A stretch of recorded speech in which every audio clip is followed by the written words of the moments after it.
আজকে আমরা পড়ব বিয়োজন বিক্রিয়া। বিয়োজন বিক্রিয়া কাকে বলবো আমরা?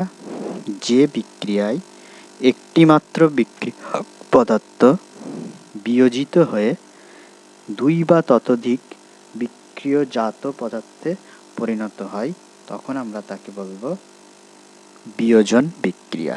যেমন আমরা প্রথমে একটা এক্সাম্পল নেব ফেরিক সালফেটের। ফেরাস সালফেট FeSO4, এটা হলো ফেরাস সালফেটের সংকেত। এর বর্ণ হলো সবুজ, এটা হলো সবুজ বর্ণের।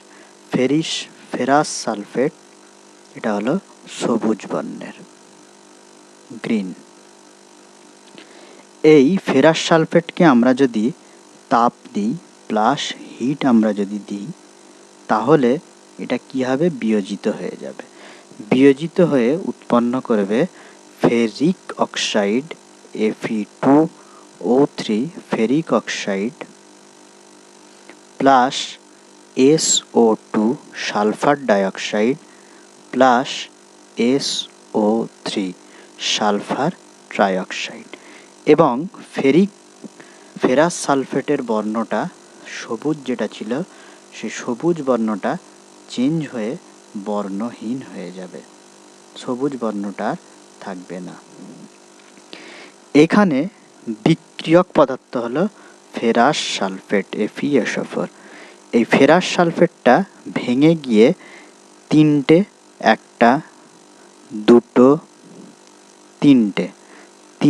বিক্রিয়জাত পদার্থে রূপান্তরিত হলো। সুতরাং আমরা এই বিক্রিয়াটাকে বলবো বিয়োজন বিক্রিয়া।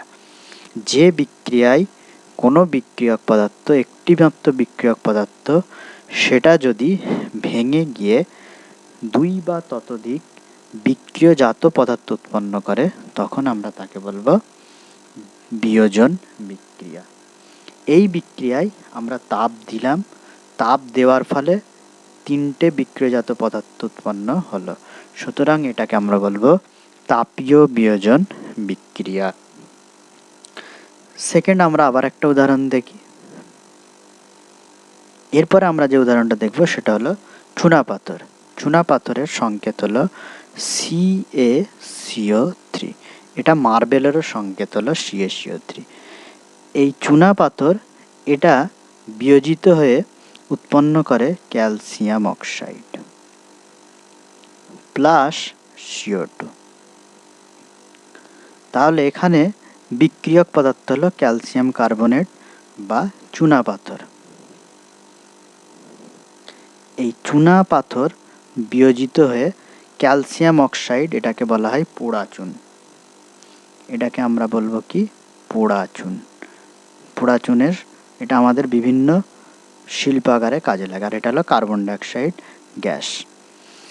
তাহলে চুনাপাথর একে যদি আমরা হিট দিই, তবেই কিন্তু ক্যালসিয়াম অক্সাইড এবং কার্বন ডাইঅক্সাইড দুটো বিক্রিয়জাত পদার্থে পরিণত হচ্ছে। সুতরাং আমরা এই বিক্রিয়াটাকে বলবো বিয়োজন বিক্রিয়া।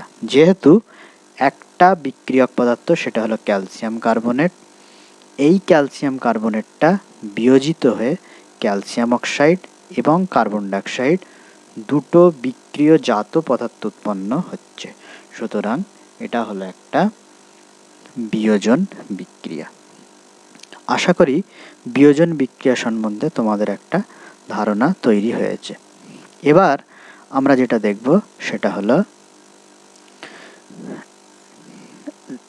3 নম্বরের একটা আমরা উদাহরণ দেখব, লেড নাইট্রেট। আমরা যদি একটু আমাদের বইটা দেখে নিই, এই যে আমরা এখানে দেখালাম ক্যালসিয়াম কার্বনেট বা চুনাপাথর, ক্যালসিয়াম কার্বনেট চুনাপাথর, তা থেকে ক্যালসিয়াম অক্সাইড কার্বন ডাইঅক্সাইড উৎপন্ন হচ্ছে। এবং আগে যে উদাহরণটা আমরা পড়িয়ে দিয়েছি, ফেরাস সালফেট থেকে উৎপন্ন হচ্ছে ferric oxide, sulphur dioxide, sulphur dioxide. এরপরে আমরা যে উদাহরণটা দেখব সেটা হলো লেড নাইট্রেট। লেড নাইট্রেট থেকে কিভাবে বিক্রিয়াগুলো হচ্ছে। Lead nitrate PbNO3 whole two. এটা হলো লেড নাইট্রেটের সংকেত PbNO3 হোল টু। এখান থেকে এই বিক্রিয়ক পদার্থটাকে আমরা যদি তাপ দিই তখন এটা ভেঙে যায়, ভেঙে গিয়ে উৎপন্ন করে PbO lead oxide plus NO2 nitrogen dioxide plus oxygen. তাহলে এইখানেও বিক্রিয়ক পদার্থ হলো একটা। বিক্রিয়ক পদার্থ বলতে যেটাকে আমরা নিই সেটাকে আমরা বলবো বিক্রিয়ক পদার্থ। এতে আমরা হিট দিলাম, হিট দিতে তিনটে পদার্থ উৎপন্ন হলো, একটা হলো লেড অক্সাইড, একটা হলো নাইট্রোজেন ডাইঅক্সাইড, আর একটা হলো অক্সিজেন। তাহলে এই বিক্রিয়াটাকেও আমরা বলবো বিয়োজন বিক্রিয়া। এরপরে যেটা সবথেকে ইম্পর্টেন্ট একটা জিনিস আমরা পড়াতে যাচ্ছি সেটা হলো জলের তড়িৎ বিশ্লেষণ, ইলেকট্রোলাইসিস অফ ওয়াটার। প্রথমেই বলে নিই, বিশুদ্ধ জল তড়িৎ পরিবহন করতে পারে না। বিশুদ্ধ জল কখনোই তড়িৎ পরিবহন করতে পারে না।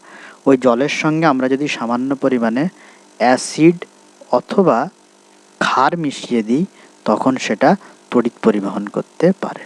এই হলো আমাদের একটা জল আছে।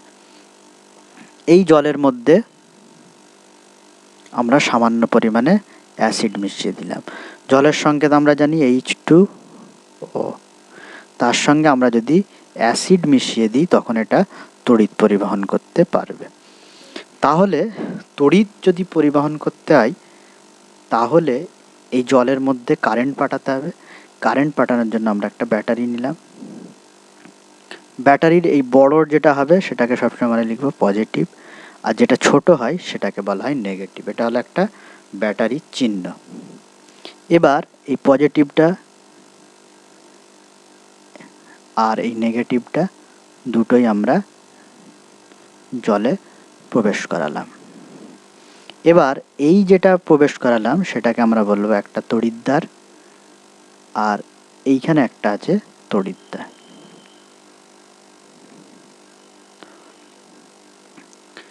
দুটো তড়িৎদ্বার থাকে, একটা হলো ক্যাথোড আর একটাকে বলে অ্যানোড। এই দিকেরটা পজিটিভ, পজিটিভটাকে আমরা বলবো anode. Anode is always positive. আর এদিকেরটা আমরা বলবো ক্যাথোড। ক্যাথোড হয় অলওয়েজ নেগেটিভ। ক্যাথোড হবে অলওয়েজ নেগেটিভ আর অ্যানোড হবে অলওয়েজ পজিটিভ। তাহলে এইখান থেকে কারেন্টটা বেরোলো, কারেন্টটা বেরিয়ে এই জলের মধ্যে দিয়ে যাবে, গিয়ে কারেন্টটাই জলের মধ্যে ফ্লো করে যাবে। এবার কি ঘটবে যদি আমরা অ্যাসিড মিশ্রিত জলে কারেন্ট পাঠাই, কি ঘটনা ঘটবে? সেই ঘটনাটা বোঝার জন্য আমরা একটা পরীক্ষা করব। সেই পরীক্ষাটা হলো H2O। এটা ভাঙলে সব সময় উৎপন্ন করে H+ আর একটা হলো OH-। পরীক্ষাটা আমি পরে বলছি কি পরীক্ষাটা করব। এবার H+ যেটা তৈরি হচ্ছে সেটাকে আমরা বলবো ক্যাটায়ন, আর OH- আমরা বলবো অ্যানায়ন। কোনো পরমাণু যদি পজিটিভ তড়িৎগ্রস্ত হয়ে যায় তখন তাকে আমরা বলি ক্যাটায়ন, আর নেগেটিভ তড়িৎগ্রস্ত হলে তাকে বলবো অ্যানায়ন। এই যে H+ এটা হলো cation. Cation always go to cathode. Formula কি এটা একটা মনে রাখবেন সবাই। Cation cation cation always go to cathode. কেন? কারণ হলো ক্যাটায়ন হলো পজিটিভ আর ক্যাথোডটা হলো কি নেগেটিভ। তাহলে পজিটিভ সবসময় নেগেটিভের দিকে যাবে। একইভাবে অ্যানায়ন অ্যানায়ন এটা অলওয়েজ যাবে কার দিকে? অ্যানোডের দিকে। সায়েন্সে এটা খুব প্রচলিত একটা কথা, cation go to cathode, and anion go to anode. Cation সবসময় যাবে ক্যাথোডের দিকে আর অ্যানায়ন যাবে সবসময় অ্যানোডের দিকে। কারণ কি, অ্যানায়ন মানে হলো নেগেটিভ আর অ্যানোড মানে হলো পজিটিভ, পজিটিভ নেগেটিভ। এরপরে ক্যাটায়নে কি ঘটবে আর অ্যানায়নে কি ঘটবে আমরা এটা দেখব। তাহলে প্রথম আমরা দেখব ক্যাথোড রিয়াকশন। ক্যাথোড রিয়াকশন, ক্যাথোডে কি ঘটছে সেটা আমরা দেখব। ক্যাটায়ন আমাদের কি আছে, এইচ প্লাস, তাহলে এইচ প্লাসটা যাবে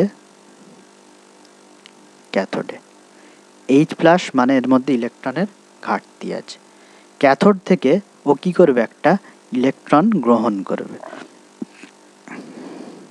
প্লাস করে হাইড্রোজেনে পরিণত হলো। এই রকম দুটো হাইড্রোজেন পরস্পর যুক্ত হবে, আবার একটা হাইড্রোজেন প্লাস, আবার একটা ইলেকট্রন গ্রহণ করে আবার একটা হাইড্রোজেনে পরিণত হবে। এরকম করে দুটো দুটো করে হাইড্রোজেন পরস্পর যুক্ত করে H2 গ্যাস উৎপন্ন করবে। তাহলে আমাদের ক্যাথোডে কি উৎপন্ন হবে, ক্যাথোডে আমাদের উৎপন্ন হবে হাইড্রোজেন গ্যাস উৎপন্ন হবে। ক্যাথোডের মধ্যে H2 গ্যাস উৎপন্ন হবে। এরপর আমরা দেখব অ্যানোডে কি ঘটনা ঘটবে। এরপর আমরা দেখব anode reaction, very very important. Anode reaction,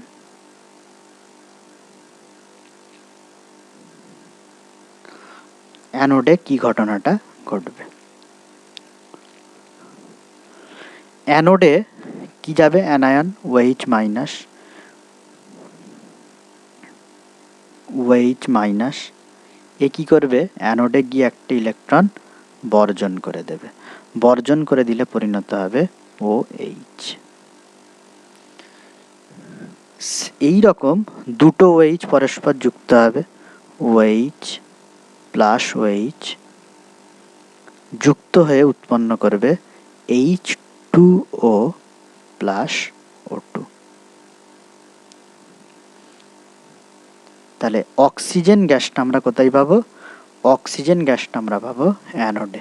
তাহলে ক্যাথোডে আমরা পেলাম হাইড্রোজেন গ্যাস আর অ্যানায়নে আমরা পেলাম অক্সিজেন গ্যাস, অ্যানোডে আমরা পেলাম O2 gas. Very very important. তাহলে প্রশ্ন হলো এই জলটা তাহলে কোথায় যাবে, এই যে এখানে যে জলটা উৎপন্ন হলো সেই জলটা কোথায় গেল, এই যে আমাদের জল উৎপন্ন হলো সেই জলটা কোথায় গেল। এই জলটা যেটা উৎপন্ন হলো সেটা আবার দ্রবণে চলে যাবে। এই যে জলটা উৎপন্ন হলো H2O সেটা আবার দ্রবণে চলে যাবে, দ্রবণে গিয়ে আবার ভেঙে যাবে, ভেঙে গিয়ে আবার হাইড্রোজেন আর অক্সিজেন গ্যাস উৎপন্ন করবে। তাহলে আমরা এখানে কি দেখলাম, H2O এটা ভেঙে গিয়ে উৎপন্ন হলো দুটো গ্যাস, একটা হাইড্রোজেন আর একটা হলো অক্সিজেন। তাহলে আমরা জানি বিক্রিয়ার আগে ভর সংখ্যা এবং বিক্রিয়ার পরে ভর সংখ্যা সমান হবে শক্তির নিত্যতা সূত্র অনুসারে, ভরের নিত্যতা সূত্র অনুসারে। ভরকে সৃষ্টিও করা যায় না, ধ্বংসও করা যায় না। তাহলে বিক্রিয়ার আগে যা ভর থাকবে বিক্রিয়ার পরেও সেই ভর একই থাকবে। বিক্রিয়ার আগে ভরটা ছিল তরল হিসাবে, বিক্রিয়ার পরে ভরটা হবে গ্যাস হিসাবে, কারণ হাইড্রোজেনও একটা গ্যাস, অক্সিজেনও একটা গ্যাস।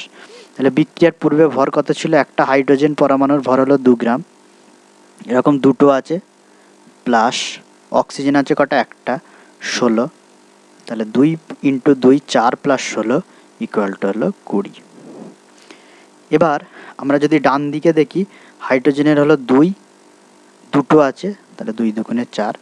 অক্সিজেনের কত, 16 ভর, পারমাণবিক ভর, তাকে 2 দিয়ে আমরা মাল্টিপল করলাম, তাহলে 2 দুগুণে 4 প্লাস 32 ইকুয়াল টু হলো 36। তাহলে আমরা দেখছি ভরের অসাম্য দেখতে পাওয়া যাচ্ছে। তাহলে এখান থেকে এটা প্রমাণ হলো বিক্রিয়াটা ব্যালেন্স নয়।